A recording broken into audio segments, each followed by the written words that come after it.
여러분, 하나님을 어떻게 생각하세요? 우리는 하나님을 보통은 정말로 산타크로스나 혹은 우리는 하나님을 언제나 나를 위해서 멋진 일만 만들어 주시고 나에게 좋은 것만을 공급해 주시는 분으로 생각하고 있지 않은가 우리 생각해 봐야 돼요.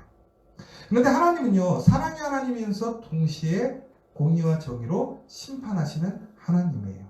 이것이 하나님의 두 가지 속성인 거죠. 솔로몬이 하나님께 복을 받았어요. 왜? 하나님은 사랑의 하나님, 은혜의 하나님이시니까. 그런데 오늘 솔로몬은 개인의 비극을 넘어서 가문의 비극, 나라의 비극을 만드는 모습을 보여주게 됩니다. 왜 그랬냐면 바로 솔로몬이 마음을 돌려서 이스라엘 하나님 여호와를 떠났기 때문이라고 오늘 처음 말씀에서 9절에서 이야기를 하고 있지요. 근데 저는 오늘 이 이야기를 딱 보면서 우리의 비극, 그러니까 개인의 비극, 가정의 비극, 더 나아가서는 가문의 비극, 나라의 비극은 어디에서 시작되어지느냐? 전국에는 하나님을 떠남으로 시작되어지는 거예요. 여러분, 우리의 삶에 왜 어려움이 올 것인가? 왜 위기가 오는가? 거기는 하나님의 예정하심도 있지만 보편적으로 봤을 때는 하나님의 예정하심보다는 우리가 하나님을 떠남으로 우리의 마음이 하나님의 그 길에 있지 않기 때문에 그렇다는 거죠. 여러분, 제가 이 말씀을 묵상하면서 갑자기 아브라함과 롯이 다시 생각났어요. 여러분, 아브라함이 누구냐면 믿음의 조상. 여러분 잘 아시지요? 그래서 우리가 믿음에 대해서 얘기할 때 아브라함의 하나님, 이삭의 하나님, 야곱의 하나님이라고 할 때 제일 먼저 나와. 우리가 믿음을 얘기할 때 예수님의 믿음보다는 아브라함의 믿음에 대해서 더 얘기를 많이 한단 말이에요. 그런데 이 아브라함이 하나님의 명령에 순종해서 그가 살던 곳을 떠나서 갈대아 우르, 그리고 결국에는 가나안을 가게 됩니다. 그런데 그때 아브라함을 쫓아왔던 한 사람이 있었어요. 그게 누구냐면 롯이에요. 근데 롯은 누구냐면 아브라함의 형의 아들이에요. 그러니까 롯에게는 아브라함이 누구냐면 작은 아버지인 거야. 그런데 이 롯은 오히려 그 집안의 장자였어요. 그런데 그가 장자였음에도 불구하고 누구를 쫓아왔다는 거예요? 아브라함을 쫓아왔다는 거예요. 여러분, 여기서 한번 좀 잘 생각해 봐야 돼요. 저희 집에도 우리 희원이가 우리 집의 장자예요. 장손인 거죠. 저희가 큰 집이 아닌데도 걔가 장손이에요. 왜 그러냐면 저희 형네가 딸밖에 없어서. 그래서 제가 우스갯소리로 좀 그러거든요. 너는 장손 안 해도 되는데 괜히 책임만 지고 있다. 그래서 제가 옛날에 막 저희 형네 아직도 안 늦었다. 빨리 하나 더 낳아라. 아들을 낳아라. 막 제가 그랬었거든요. 근데 그게 불가능할 줄 알았더니 가능하더라고요. 근데 아무튼 중요한 게 지금 롯이라는 사람은요, 그 집안에 뭐라고요? 장손이란 말이에요. 그러면 오히려 아브라함의 영향을 받기보다는 그 가문을 지키는 게 우선순위일 것 같아요. 그런데 작은아버지, 삼촌이 이제 그 지방을 떠나서 하나님 말씀대로 가겠다라는 거예요. 그런데 중요한 것은 하나님께서 그에게 가나안으로 가라고 했을 때에는 분명한 것이 없었어요. 단순히 목표점만 정해주신 거죠.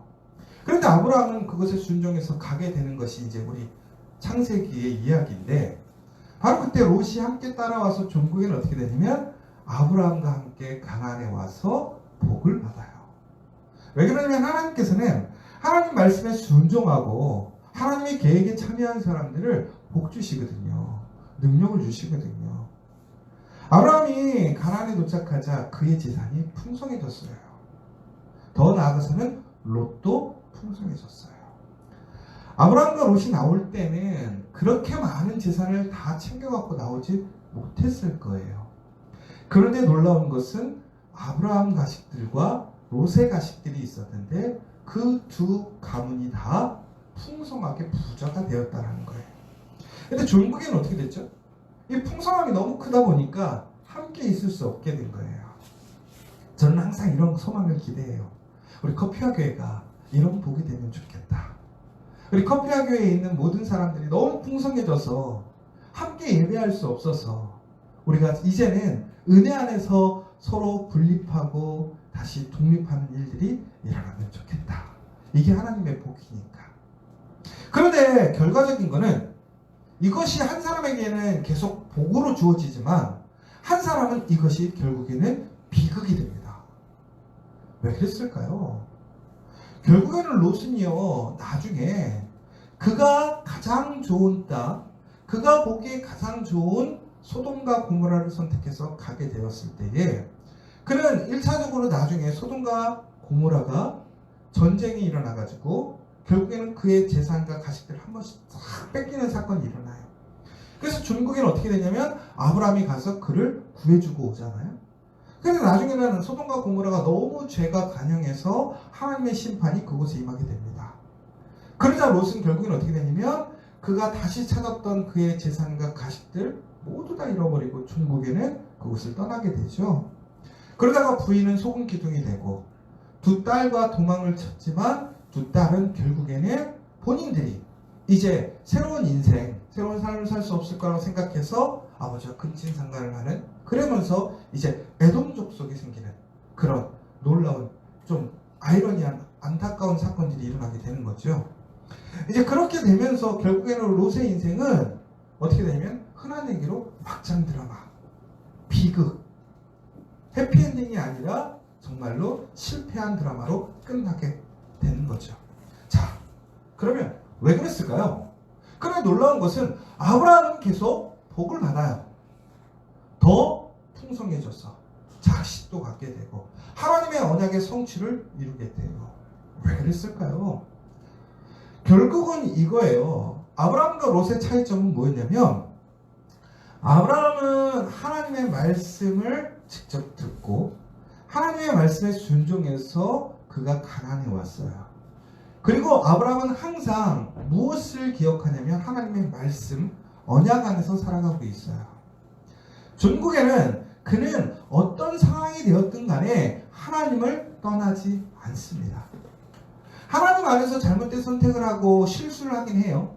그러나 그는 항상 어디 안에 있냐면 하나님의 말씀 안에 있었어요. 그런데 롯이 실패하게 된 이유는 무엇이었느냐? 롯은 아브라함과 떨어지면서 동시에 불행이 시작되어져요. 그럼 여기서 무슨 얘기냐면 롯에게는 그 복의 근원이 하나님이 아니라 누구였다라는 거예요? 아브라함이었다라는 거예요. 그런데 중요한 것은 아브라함이 왜 복을 받았느냐? 아브라함 자신의 능력이 아니라 아브라함은 결국은 하나님의 능력을 통해서 복을 받았다라는 거예요. 하나님의 약속으로 복을 받았다라는 거예요. 그런데 그가 아브라함과 함께 있을 때는 하나님의 복이 그에게도 임했던 거예요. 왜? 아브라함에게 하나님의 은혜, 하나님의 말씀이 있는데 그가 그 안에 있으니까. 그런데 그가 아브라함을 떠남으로 인해서 종국은 어떻게 된 거예요? 하나님을 떠나게 되었던 거예요. 그런데 여기서 문제가 뭐였느냐? 롯은 그가 아브라함과 함께 집을 떠나고 또 그의 풍성한 그 생산이 늘어날 때 그는 하나님을 보지 못하고 종국에는 누구를 보고 있었냐면 아브라함만 보고 있었다는 거죠. 사람만 보고 있었다는 거죠. 그런데 그가 풍성해진 거예요. 그가 많은 것을 갖게 된 거예요. 그러자 그의 눈이 어디로 간 거예요? 이때는 아브라함도 보지 않는 것이 아니라 물질에 눈이 가는 거죠. 그러니까 롯은 그와 헤어질 때 그것에 대해서 반대하지 않아요. 성경에 보면. 내가 결탄코 아브라함을 떠나지 않겠습니다라는 얘기를 볼 수가 없어요. 결국은 이게 무슨 얘기예요? 떠나는 거 아쉽지만 나도 이제 살만하다라는 거예요. 나도 이제는 내 삶을 이겨낼 수 있다라고 믿었던 거죠. 무엇 때문에? 그의 풍성한 재산 때문에. 결국에는 그는 그래서 아브라함을 떠나는 거예요. 이것은 다시 얘기하자면 하나님을 떠나는 것이지요. 왜? 그에게는 재산이 있으니까. 종국에는 어떻게 됐어요? 그는 쫄딱 망해요. 인생이 비극으로 끝나요. 결국은 무슨 얘기예요? 우리가 우리 삶 속에서 은혜를 누리고 복을 받는다고 하는 것은 하나님 안에 있을 때, 하나님을 떠나지 않을 때 우리에게 주어지는 거라는 거예요. 결국은 하나님을 떠나게 되면 우리는 우리가 가지고 있는 복, 은혜를 모두 다 잃어버리게 된다는 것이지요. 결국은 롯과 같은 모습이 우리의 모습 아닌가요? 우리가 복받은 사람, 하나님의 은혜 안에 있는 사람들과 함께 할 때는 복을 받아요. 여러분, 그래서 제가 자주 설교하는 게 이 얘기잖아요.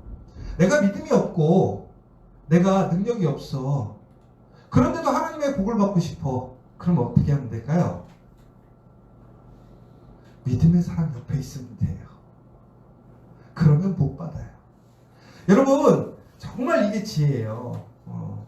여러분들 정말 나는 부족한데 잘 되고 싶잖아요? 잘 되는 사람 옆에 있으면 돼요. 그래서 예전에 그 얘기 했잖아요. 회장님 운전기사들이 생각보다 부자들이 많아요. 왜 그런 줄 알아요? 회장님이 전화통화하는 거 그대로 듣고 자기도 똑같이 투자하는 거야. 주식도 투자하고 땅도 투자해가지고. 제가 아시는 분 몇 분만 벌써 몇 분이 그렇게 부자인 사람들이 있어요. 근데 그분들 학벌도 좋지 않아. 근데 그 재산 다 어떻게 모았냐 했더니 회장님 전화통화, 야 그거 증권 사. 그럼 자기도 또 따로 전화해갖고 사는 거야. 어디 땅 팔아. 그러면 땅 팔고 똑같이. 근데 그 사람이 복 받은 이유가 뭐예요? 그 회장님 곁에 있었어. 근데 아이러니한 게 뭔지 아세요? 그 직업 그만두고 나중에 사업하는데 잘 안 돼. 돈 못 벌어. 여러분, 그런데 우리가 누구 옆에 있어야 되겠어요? 하물며 사람 옆에만 있어도 그 복이 와요. 그런데 우리가 하나님의 사람 옆에 있으면 어떻겠어요? 큰 복이 있는 거예요. 저는 그래서 우리 커피아 교회에 있는 여러분들이 복의 사람들이 되었으면 좋겠고, 복의 은혜를 서로 나누는 사람들이 되었으면 좋겠어요. 저는 누구든지 우리 커피아 교회에 오면 우리 커피아 교회에 있는 성도들을 통해서 복이 충만해졌으면 좋겠어요. 여러분, 먼저 여러분들이 그 복을 줄 수 있는 사람들이 되셨으면 좋겠어요. 그리고 내가 그 복이 없을지라도 오늘 이곳에서 그 믿음의 사람을 통해서 나에게도 복이 있음을 기억하셨으면 좋겠어요. 그런데 문제는 뭐냐? 그 원천적인 복, 하나님과 함께하고 있는 그 복을 떠나버리면 이제는 비극이 시작된다는 거예요. 솔로몬도 마찬가지인 거죠. 솔로몬이 개인적으로요, 그에게, 그의 가문에, 그의 나라에 이런 비극이 생길 거라고 생각하지 못했을 거라는 것이죠. 그런데 오늘 솔로몬은요, 지난 시간에 비춰봤을 때 그가 하나님 말씀을 떠나고 하나님께 귀 기울이지 않고 그의 마음이, 듣는 마음이 없어짐으로 인하여 그는 결국엔 어떻게 되느냐? 하나님 앞에 비극을 경험하게 돼요. 그런데 그것이 그 단순히 비극에서 멈추는 것이 아니라 하나님 앞에 받았던 모든 은혜가 그의 가문에, 그의 나라에 영향을 끼치게 되는 것이죠.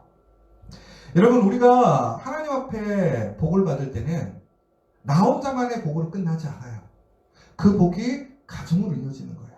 남편과 아내에게 이어지고 우리 자식들에게 이어지고 더 나아가서는 그 공동체에 이어지고 나라에 이어지는 거예요. 그런데 반대로 내가 하나님의 은혜를 떠나서 비극이 시작되어지잖아요. 심판을 받거나 징계를 받잖아요. 나 한 사람의 비극으로 끝나지 않더라는 거예요. 우리 가족의 비극이 되고 우리 공동체의 비극이 되고 우리 나라의 비극이 된다는 거예요. 결국은 여러분, 우리가 우리 신앙을 잘 지켜간다고 하는 것은, 믿음을 지켜간다고 하는 것은 나 혼자 잘 되는 것에서 멈추는 것이 아니라 함께라는 거예요. 함께. 여러분, 잘 될 때도 함께인 것이고 못 될 때도 함께인 거예요. 고로 우리가 어떻게 살아가야 되는지 우리는 스스로 책임감 있게 살아가야 된다는 거예요. 결국에는 그가 마음을 돌려서 하나님을 떠났어요. 마음을 돌려서 하나님의 말씀을 듣지 않았어요. 결국은 그는 합리화하고 자기 길을 가게 되었고 하나님의 말씀을 의도적으로 듣지 않았다라는 거예요. 결국엔 그의 가문이 어떻게 됐어요? 하나님을 떠나게 되고 명령을 지키지 않게 되고 다른 신을 섬김으로 인해서 하나님은 이렇게 얘기하시죠. 내가 반드시 이 나라를 내게서 빼앗아 내 신하에게 주리라. 여러분, 여기서 중요한 포인트 있어요. 내가 반드시 이 나라를 내게서 빼앗아 내 신하에게 주리라고 하는 것은 솔로몬에게 하나님이 너무나 대단한 이스라엘이라는 나라를 세워주셨지만 그것을 뺏을 권세도 하나님께 있다는 거예요. 결국은 주신 분이 누구냐?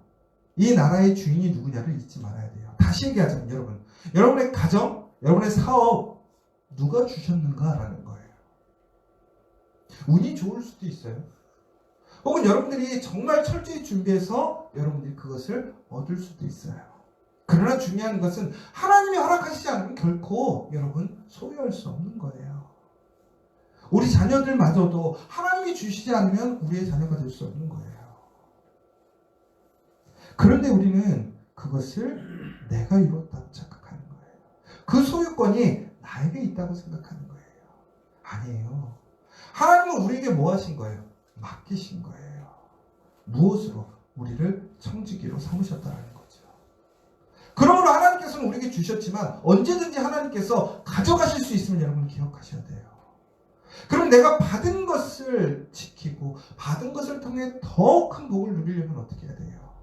하나님이 기뻐하시는, 하나님이 말씀하신 그것을 지켜갈 때 우리는 우리의 자리를 지켜갈 수 있는 것이고 하나님의 복을 받을 수 있는 거예요. 중국엔 그래서 어떻게 됐냐면요, 평화가 깨져요. 여러분, 제가 말씀드렸잖아요. 솔로몬이 전쟁을 치르지 않고 제국을 건설했어요. 그렇죠? 근데 솔로몬은 그럼에도 불구하고 군대를 통해서 군대를 더욱더 강력하게 하고 무기를 판매하고 사람의 방법으로 나간 거죠. 그러자 결국에는 어떻게 되냐면요, 평화가 깨져요. 여러분 보세요.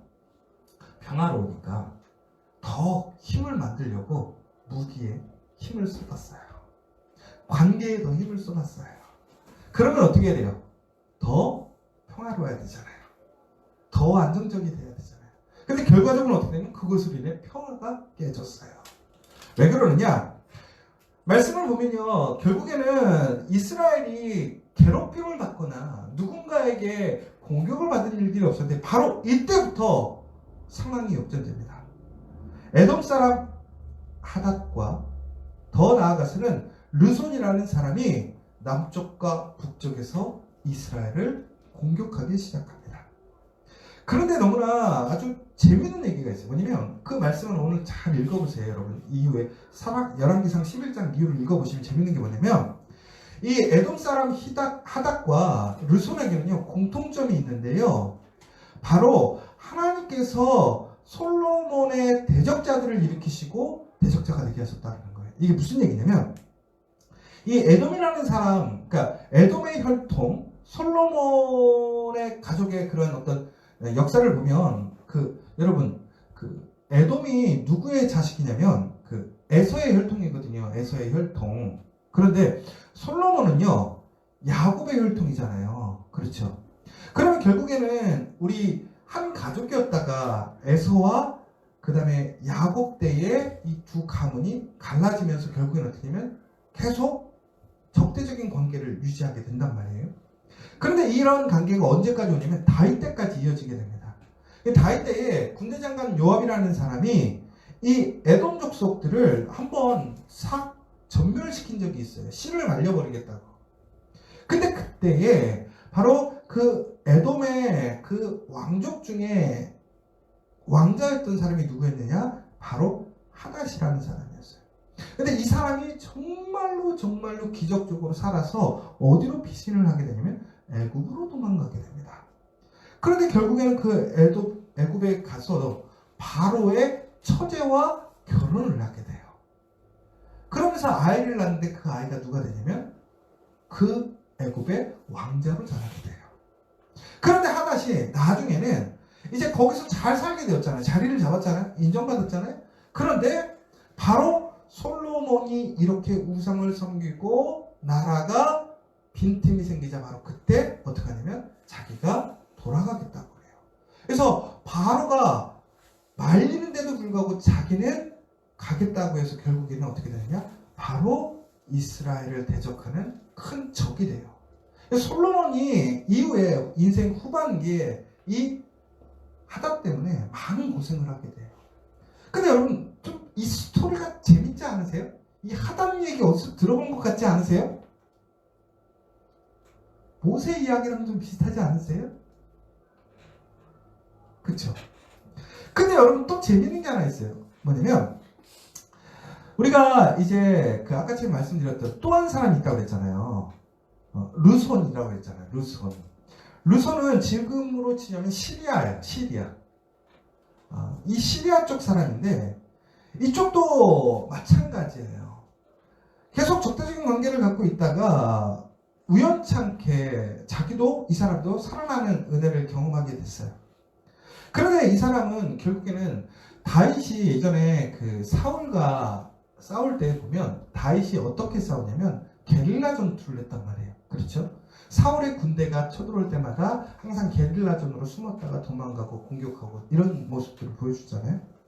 그런데 이 르손도 마찬가지예요.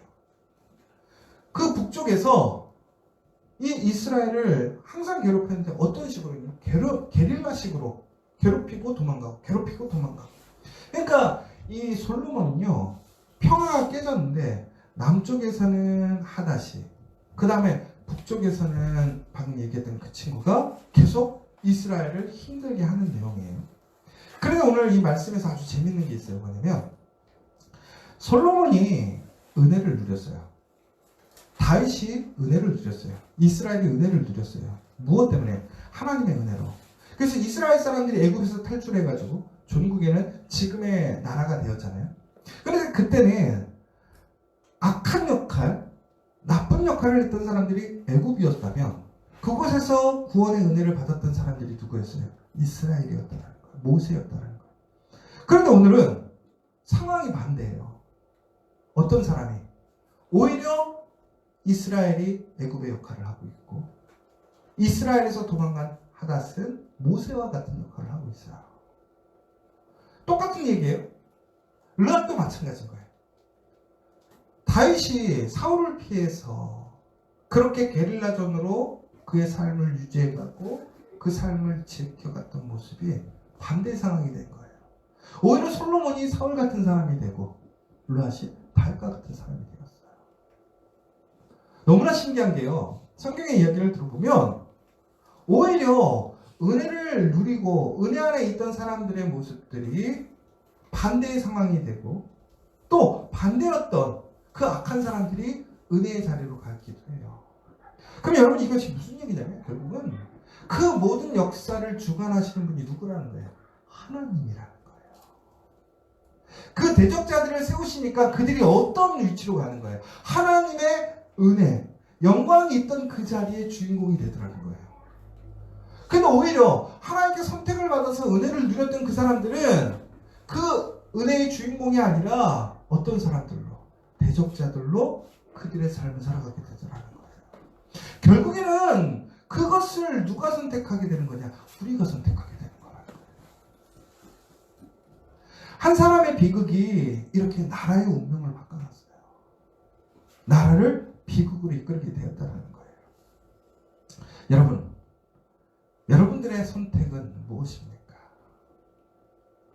여러분들이 하나님 앞에 하나님의 음성을 듣고 하나님을 떠나지 않는다면 하나님의 약속은 우리에게 복으로 올 것입니다.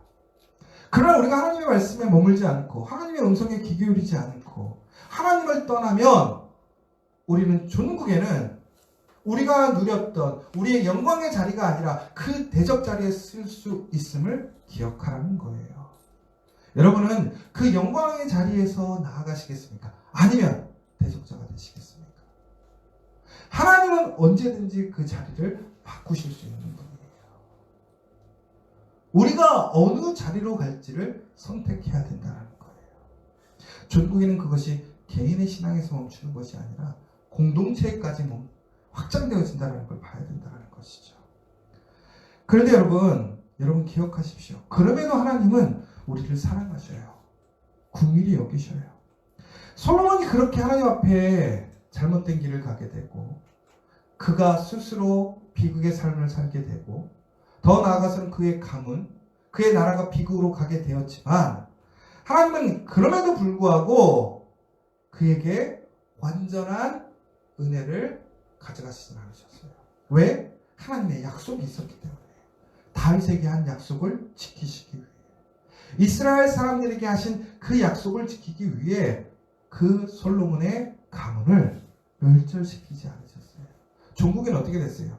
이스라엘이 둘로 나뉘지만 전국에는 베냐민 지파와 유다 지파가 유다라는 나라를 최소한 유지해 갈 수 있게 하였다라는 거예요. 여러분, 근데 얼마나 안타까워요. 제국을 형성하다가 그 나라가 작아졌어요. 근데 그 나라가 쪼개졌는데 그것도 하나의 부분, 자기의 그룹들만 할 수 있는 왕이 되어버렸다는 거예요. 그러나 그것도 하나님의 은혜였다는 거예요. 왜? 하나님은 약속을 지키시는 하나님이었으니까.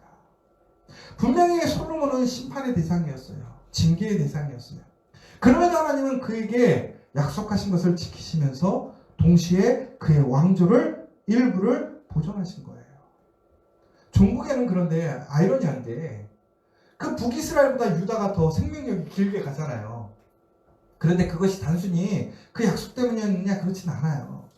종국에는 그러한 상황 속에서 우리가 다시 하나님 앞에 어떻게 살아가느냐에 따라서 우리의 인생, 우리의 상황들이 복으로 나아갈 것인지 심판으로 나아가게 될 것인지를 결정하게 된다는 것이죠. 사랑하는 여러분, 하나님의 은혜가 남아있음을 기억하십시오.